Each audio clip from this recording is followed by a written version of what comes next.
민지는 특임국 보호 차량 안에 앉아 있었다. 두 손은 묶이지 않았지만 양옆에는 무장 요원들이 앉아 있었다. 차창 밖으로 병원이 멀어지고 있었다. 민지는 계속 뒤를 돌아봤다. 아버지가 보이지 않았다. 우리 아빠 어디 있어요? 요원은 대답하지 않았다. 아빠도 같이 가는 거예요. 앞좌석에 앉은 최민규가 거울로 민지를 바라봤다. 김민지 학생은 안전한 곳으로 이동합니다. 아빠는요? 나중에 만날 겁니다. 민지는 고개를 저었다. 거짓말. 최민규의 눈빛이 잠시 흔들렸다. 민지는 창가에 몸을 붙였다. 아빠가 나 혼자 안 둔다고 했어요. 차량은 속도를 높였다. 민지는 문손잡이를 잡아당겼다. 잠겨 있었다. 옆에 앉은 요원이 민지의 손을 막았다. 가만히 있어. 민지는 손을 뿌리쳤다. 우리 아빠한테 데려다 주세요. 지금은 안 됩니다. 왜요? 요원은 대답하지 않았다. 민지는 입술을 깨물었다. 아버지가 자신을 구하러 왔던 순간이 떠올랐다. 아빠 왔다. 이제 집에 가자. 분명 그렇게 말했다. 그런데 또 아버지와 떨어졌다. 민지는 눈물을 닦았다. 아빠가 또 올 거예요. 최민규가 거울을 바라봤다. 뭐라고? 우리 아빠가 올 거라고요. 민지는 작지만 단단한 목소리로 말했다. 아빠는 항상 와요. 같은 시각. 김 부장은 특임국 지하 조사실 의자에 앉아 있었다. 손목에는 수갑이 채워져 있었다. 맞은편에는 강국철이 앉아 있었다. 강국철은 김 부장의 과거 기록을 펼쳐놓고 있었다. 민지는 안전하다. 김 부장은 아무 말도 하지 않았다. 특임국 보호시설로 이동 중이야. 김 부장의 시선이 강국철에게 향했다. 어디로? 말해줄 수 없어. 내 딸이야. 그래서 더 말해줄 수 없는 거다. 김 부장이 수갑찬 손을 책상 위에 올렸다. 왜? 내가 움직이면 모두 민지를 따라 움직이니까. 주강찬도. 북한도. 강국철은 김 부장을 바라봤다. 그리고 너도. 김 부장의 눈빛이 차갑게 굳었다. 나를 저들과 같은 취급하는 건가? 다를 게 있나? 강국철은 항고사건 사진을 밀어놓았다. 특임국 요원들이 쓰러져 있었다. 파손된 차량. 피해를 입은 항만시설. 민지를 업고 방어선을 뚫는 김 부장. 강국철이 말했다. 딸을 찾겠다고 국가작전선을 무너뜨렸어. 그 작전선이 내 딸을 막았으니까. 명령에 따랐어야지. 내 딸을 넘기라고. 보호하려는 거였다. 김 부장이 몸을 앞으로 숙였다. 아이한테 약 놓고 끌고 가는 게 보호야. 강국철의 표정이 굳었다. 감정적으로 행동하지 마. 감정이 없으면 아버지가 아니야. 강국철은 잠시 말을 멈췄다. 김 부장은 그 틈을 놓치지 않았다. 민지 위치 알려줘. 안 돼. 어디로 데려갔냐고. 강국철이 목소리를 낮췄다. 널 민지에게서 떨어뜨리는 게 첫 번째 보호 조치다. 김 부장이 천천히 고개를 들었다. 그럼 나를 죽일 건가? 강국철은 대답하지 않았다. 김 부장의 입가에 차가운 웃음이 스쳤다. 맞네. 내가 살아있는 한 끝나지 않을 수도 있어. 그래서 은폐 시도에 납치해 이참에 우리 쪽에서 먼저 제거하자는 의견도 있다. 김 부장은 강국철을 바라봤다. 내 의견은 아직 결정하지 않았다. 내 딸을 숨겨놓고 아버지를 죽일지 고민 중이군. 강국철이 자리에서 일어났다. 너도 내 딸을 찾기 위해서 눈에 보이는 게 없었겠지. 그는 조사실 문 앞에 멈췄다. 나는 국가를 지키기 위해 그런다. 김 부장이 낮게 말했다. 국가 뒤에 숨지 마. 강국철이 돌아봤다. 너도 내 선택을 하는 거야. 김 부장은 수갑을 들어 보였다. 그 결과는 내가 책임져. 특임국 보호 차량은 외곽도로로 접어들었다. 앞뒤로 호위 차량이 붙어 있었다. 최민규가 무전을 확인했다. 5분 뒤 2차 이동 지점 도착. 뒤쪽 요원이 물었다. 헬기로 이동합니까? 아니다. 지하시설로 들어간다. 민지는 창밖을 바라봤다. 주변에는 건물도 사람도 없었다. 오래된 공장지대만 이어졌다. 그때 앞쪽 호위 차량이 갑자기 속도를 줄였다. 최민규가 무전을 들었다. 1호차 무슨 일이지? 대답이 없었다. 1호차 응답하라. 앞차가 도로 한가운데 멈췄다.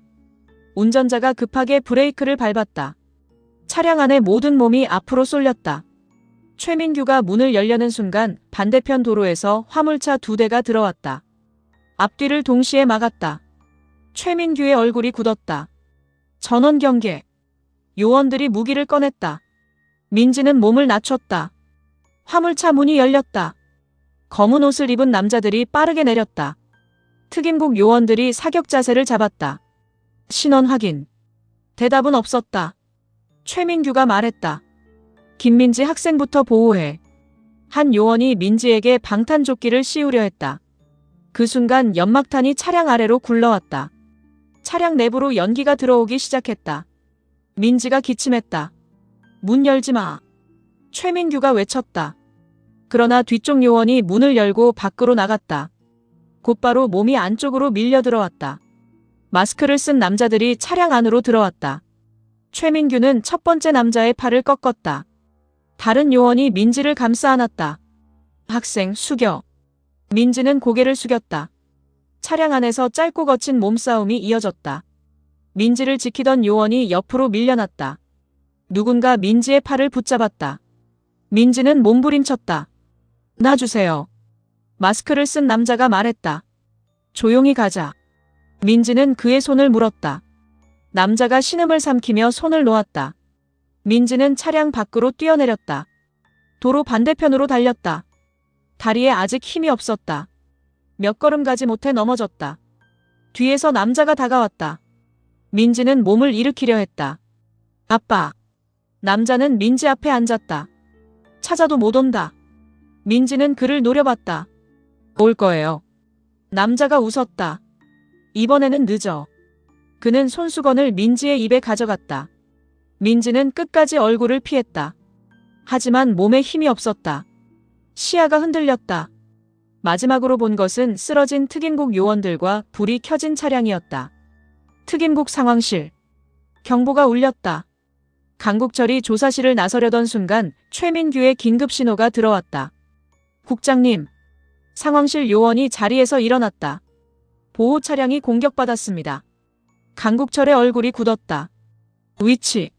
성암 외곽도로입니다. 김민지는. 요원은 대답하지 못했다. 강국철이 소리쳤다. 김민지 상태부터 확인해. 화면에 차량 내부 영상이 떠올랐다. 연기. 쓰러진 요원들. 열린 뒷문. 민지는 보이지 않았다. 강국철은 화면을 바라보다가 천천히 조사실 쪽으로 고개를 돌렸다.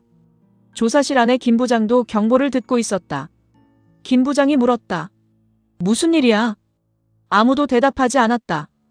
김 부장은 자리에서 일어났다. 민지한테 무슨 일 생겼냐? 요원이 그를 막았다. 앉아 계십시오. 김 부장이 요원의 얼굴을 바라봤다. 내 딸 어디 있어? 강국철이 조사실로 돌아왔다. 김 부장은 그의 표정만 보고 모든 것을 알아챘다. 빼앗겼어. 강국철은 대답하지 않았다. 김 부장이 다시 물었다. 누구한테? 확인 중이다. 김 부장의 수갑찬 손이 떨렸다. 너희가 지킨다며. 지금 추적하고 있다. 내 딸을 약 놓고 데려가 놓고. 김 부장이 책상을 밀어냈다. 또 빼앗겼어. 요원들이 무기를 들었다. 강국철이 손을 들어 막았다. 김 부장은 수갑 연결부를 책상 모서리에 걸었다. 온몸에 힘을 실어 비틀었다. 금속이 휘어졌다. 요원들이 달려들었다. 김 부장은 첫 번째 요원의 팔을 밀어내고 두 번째 요원의 무기를 빼앗았다. 그러나 방아쇠를 당기지 않았다. 총구를 바닥으로 내린 채 강국철을 바라봤다. 누구냐? 강국철은 화면에 잡힌 차량 번호를 확인했다. 위장 번호다. 움직임. 주합건설 하청 경호팀과 비슷하다. 김 부장의 얼굴에서 모든 감정이 사라졌다. 주강찬. 강국철이 말했다. 확정된 건 아니야. 김 부장은 총을 내려놓았다. 확정됐어. 어디 가려고? 딸 찾으러. 지금 나가면 사살 명령이 내려갈 수도 있다. 김 부장은 강국철 앞으로 다가갔다. 내 딸을 또 빼앗긴 게 누구 때문인데? 강국철이 그의 앞을 막았다. 특임국이 처리한다. 김 부장이 낮게 말했다. 한 번 실패했어. 이번에는 또 실패하면 김 부장의 눈빛이 날카롭게 변했다. 민지는 죽어. 강국철은 대답하지 못했다. 김 부장은 조사실 밖으로 걸어갔다. 요원들이 총을 겨눴다. 강국철이 명령했다. 쏘지 마. 김 부장이 멈춰섰다. 강국철은 그를 바라봤다. 주강찬 위치는 우리가 추적한다. 필요 없어. 혼자 가면 함정이다. 김 부장이 돌아봤다. 함정이니까 가는 거야. 주강찬은 내가 오길 기다리고 있어. 그는 특임국 출입문으로 향했다. 민지는 믿기고 주학건설 재벌가 저택. 주강찬은 거실에 앉아 있었다. 벽에는 주혜리의 어릴 적 사진들이 걸려 있었다. 유치원 입학식, 초등학교 운동회, 생일 파티. 사진 속 주강찬은 항상 딸 옆에서 웃고 있었다. 현재의 그는 웃지 않았다. 남 실장이 거실로 들어왔다. 민지 도착했습니다. 주강찬이 고개를 들었다. 상태는? 약에 취해 있습니다. 혜리는? 방에 있습니다. 민지 온 거 알아? 모릅니다. 주강찬이 자리에서 일어났다. 계속 모르게 해. 남 실장이 조심스럽게 말했다. 회장님. 왜? 이번에는 특임국까지 공격했습니다. 그래서 돌아갈 수 없습니다. 주강찬은 딸 사진 앞에 섰다. 나는 돌아가려고 시작한 적 없어. 김 부장이 올 겁니다. 와야지. 주강찬은 혜리의 어린 시절 사진을 손으로 닦았다. 마무리까지 내 눈으로 직접 확인해야겠어. 김 부장을 죽이실 생각입니까? 주강찬이 남 실장을 바라봤다. 김 부장만 죽으면 끝나겠어. 그럼 민지도. 주강찬은 대답하지 않았다. 남 실장의 얼굴이 굳었다. 회장님, 민지는 아가씨와 같은 나이 또래입니다. 그래서 더는 안 됩니다. 주강찬의 시선이 차갑게 변했다. 지금 나한테 가르치나. 남 실장은 고개를 숙였다. 죄송합니다. 주강찬은 비밀 공간으로 향했다. 지하로 이어지는 문이 열렸다. 김 부장이 민지를 보는 건 오늘이 마지막이겠지. 민지는 지하 방 안에서 눈을 떴다. 손목이 의자 뒤로 묶여 있었다. 입은 막혀 있지 않았다. 머리가 어지러웠다. 정면 벽에는 작은 창문 하나가 있었다. 문 밖에서 남자들의 목소리가 들렸다. 김 부장 아직 안 움직였어. 움직일 거야. 특임국이 잡고 있잖아. 딸이 여기 있는데 못 잡아도. 민지는 주변을 둘러봤다. 탁자 위에 유리병 하나가 있었다. 바닥에는 깨진 나무 조각이 보였다. 민지는 의자를 조금씩 움직였다. 손가락을 최대한 뻗었다. 나무 조각 끝이 손에 닿았다. 그녀는 그것을 잡고 손목을 묶은 줄을 조금씩 긁기 시작했다. 문이 열렸다. 주강찬이 안으로 들어왔다. 민지는 손을 멈췄다. 주강찬은 그녀 앞에 의자를 놓고 앉았다. 많이 닮았네. 민지는 그를 바라봤다. 누구를요? 내 아빠. 주강찬은 웃지 않았다. 눈빛이 똑같아. 우리 아빠 어디 있어요? 오고 있겠지. 왜 저를 데려왔어요? 내 아빠를 불러야 하니까. 민지는 손에 쥔 나무 조각을 놓치지 않았다. 아빠한테 뭘 하려고요? 그건 내가 걱정할 일이 아니야. 우리 아빠 건드리지 마세요. 주강찬이 민지를 바라봤다. 너도 내 아빠를 많이 사랑하나 보구나. 네. 우리 혜리도 나를 그렇게 사랑했어. 민지는 아무 말도 하지 않았다. 주강찬의 눈빛이 흔들렸다. 그런데 내가 다 망쳤다. 제가요. 내가 없어졌으면 아무 일도 없었어. 민지는 그를 똑바로 바라봤다. 혜리가 저를 때렸어요. 주강찬의 얼굴이 굳었다. 그 이름 함부로 부르지 마. 혜리가 잘못했어요. 닥쳐.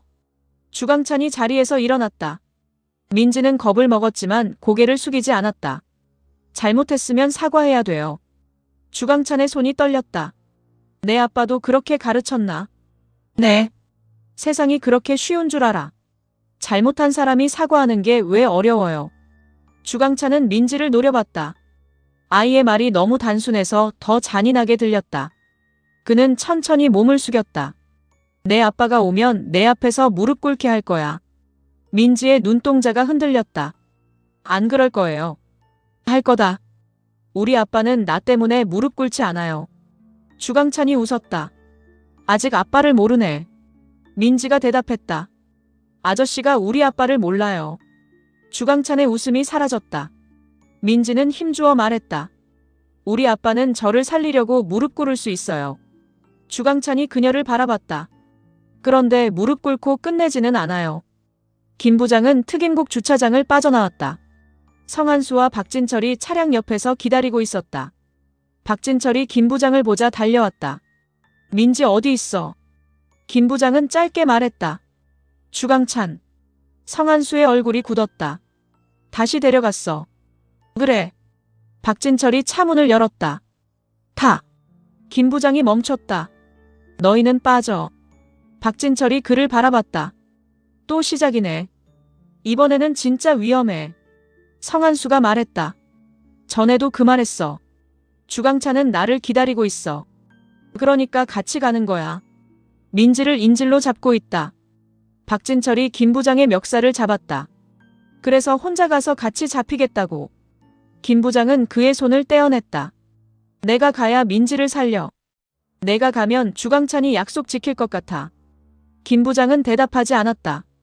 박진철이 목소리를 낮췄다. 정신 차려. 성한수도 김 부장 앞에 섰다. 지금 내 눈에는 민지밖에 안 보이지. 당연하지. 그래서 우리가 필요한 거야. 김 부장은 두 사람을 바라봤다. 성한수가 말했다. 너는 민지를 봐. 박진철이 이어 말했다. 우리는 나머지를 볼게. 김 부장의 입술이 굳었다. 박진철은 차키를 그의 손에 쥐어줬다. 가자. 김 부장이 물었다. 어디로? 성한수는 휴대전화를 내밀었다. 주강찬 저택의 위성지도와 출입구가 표시되어 있었다. 뚫고 들어가자. 주강찬 저택으로 향하는 차량 안. 성한수는 저택 구조도를 확인했다. 정문은 막힐 거야. 박진철이 물었다. 뒷문은? 경호 인력이 2배야. 김 부장은 운전대를 잡고 있었다. 지하 통로가 있어. 성한수가 그를 바라봤다. 어떻게 알아? 주합건설이 예전에 군시설 철거 공사를 맡았어. 그게 왜? 철거한 지하 방공시설 일부를 저택 아래에 옮겨 만들었어. 박진철이 어이없는 얼굴로 말했다. 재벌들은 집도 평범하게 안 짓냐. 김 부장은 앞만 바라봤다. 서쪽 담장 아래 배수로. 그쪽으로 들어가면 지하관리실로 연결돼. 성한수가 물었다. 민지 위치는? 가장 안쪽. 확실해. 주강찬은 직접 확인하려고 할 거야. 김 부장의 손에 힘이 들어갔다. 민지를 가장 깊은 곳에 두고 나를 기다릴 거다. 박진철이 말했다. 그러면 함정이네. 그래. 알면서 가. 김 부장의 눈빛이 변했다. 내 딸이 거기 있으니까. 주강찬 저택. 혜리는 방 안에 갇혀 있었다. 문 밖에는 경호원이 서 있었다. 혜리는 휴대전화로 뉴스를 확인하고 있었다. 특임국 보호 차량 피습. 김민지 재실종. 혜리의 손이 떨렸다. 그녀는 즉시 아버지에게 전화를 걸었다. 맞지 않았다. 다시 걸었다. 여전히 받지 않았다. 혜리는 문을 두드렸다. 문 열어. 경호원이 대답했다. 회장님 지시입니다. 민지 여기 있지. 경호원은 아무 말도 하지 않았다. 혜리의 얼굴이 굳었다. 여기 있잖아. 방으로 돌아가십시오. 아버지가 또 데려온 거지. 혜리는 문고리를 잡아당겼다. 열어. 안 됩니다. 민지 죽이면 나도 죽을 거야. 문 밖 경호원의 표정이 굳었다. 혜리는 문을 계속 두드렸다. 아버지한테 말해. 그녀의 목소리가 떨렸다. 민지 건드리면 나도 끝이라고. 저택 서쪽 담장. 김 부장과 성한수, 박진철은 배수로 앞에 도착했다. 박진철이 안쪽을 바라봤다. 사람이 지나갈 수는 있겠네. 성한수가 말했다. 냄새는 사람 지나가라고 만든 곳이 아닌 것 같은데. 김 부장은 덮개를 열었다. 시간 없어. 세 사람은 차례로 안으로 들어갔다. 좁은 통로 끝에 철망이 보였다. 김 부장은 작은 공구를 꺼냈다. 박진철이 물었다. 그건 언제 챙겼어? 오는 길에. 은행 부장 맞아. 김 부장은 철망 고정 장치를 풀었다. 성한수가 말했다. 이런 건 묻지 마. 박진철이 고개를 저었다. 나만 정상인 것 같아. 세 사람은 지하관리실 안으로 들어갔다. 안쪽에는 경비 모니터가 여러 대 놓여 있었다. 김 부장은 화면을 확인했다. 정문, 거실, 지하복도, 해리의 방, 그리고 작은 지하실. 화면 속 민지가 의자에 묶여 있었다. 김 부장의 호흡이 멈췄다. 민지는 고개를 숙인 채 손목의 줄을 자르고 있었다. 김 부장이 화면 가까이 다가갔다. 민지야. 성한수가 복도 모니터를 가리켰다. 경호원 8. 박진철이 다른 화면을 봤다. 정문 쪽은 더 많아. 김 부장은 민지만 바라봤다. 그때 화면 속 문이 열렸다. 남 실장이 들어왔다. 그는 민지 앞에 주사기를 내려놓았다. 김 부장의 얼굴이 굳었다. 남 실장이 민지에게 말했다. 잠깐만 자고 있어, 주인공. 민지는 의자를 뒤로 밀었다. 남 실장이 주사기를 들었다. 김 부장이 몸을 돌렸다. 간다. 성한수가 그의 팔을 붙잡았다. 동시에 움직여야 해. 시간 없어. 그래도. 김 부장은 성한수를 바라봤다. 민지한테 또 약을 놓으려 해. 박진철이 문을 열었다. 그럼 더 빨리 가자. 세 사람은 지하복도로 뛰어들었다. 첫 번째 경호원이 모퉁이에서 나타났다. 김 부장은 그의 입을 막고 벽 쪽으로 밀었다. 성한수가 두 번째 경호원의 다리를 걸어 넘어뜨렸다. 박진철은 뒤에서 달려드는 남자의 허리를 붙잡았다. 우리 민지한테 약 놓은 놈이 누구야? 남자는 대답하지 못했다. 박진철이 그를 바닥에 눌렀다. 나중에 천천히 듣자. 세 사람은 복도를 계속 달렸다. 경고방송이 저택 전체에 울렸다. 침입자 발생. 주강찬은 비밀실에서 화면을 바라봤다. 김 부장이 지하복도를 뚫고 들어오고 있었다. 주강찬의 입가에 미소가 번졌다. 왔군. 그는 남 실장에게 전화를 걸었다. 민지 데리고 제2실로 옮겨. 아직 약을 투여하지 못했습니다. 필요 없어. 주강찬은 책상 위 권총을 집어들었다. 김 부장이 보는 앞에서 끝낸다. 남 실장은 민지의 의자 뒤로 이동했다. 민지는 손목의 줄을 거의 끊어낸 상태였다. 남 실장이 그녀를 일으키려 했다. 민지는 갑자기 손을 빼냈다. 바닥에 유리병을 집어 남 실장 쪽으로 던졌다. 남 실장이 팔로 막았다. 민지는 문으로 달렸다. 하지만 다른 경호원이 앞을 막았다. 민지는 방향을 바꿔 작은 창고 쪽으로 뛰었다. 남 실장이 뒤쫓았다. 잡아.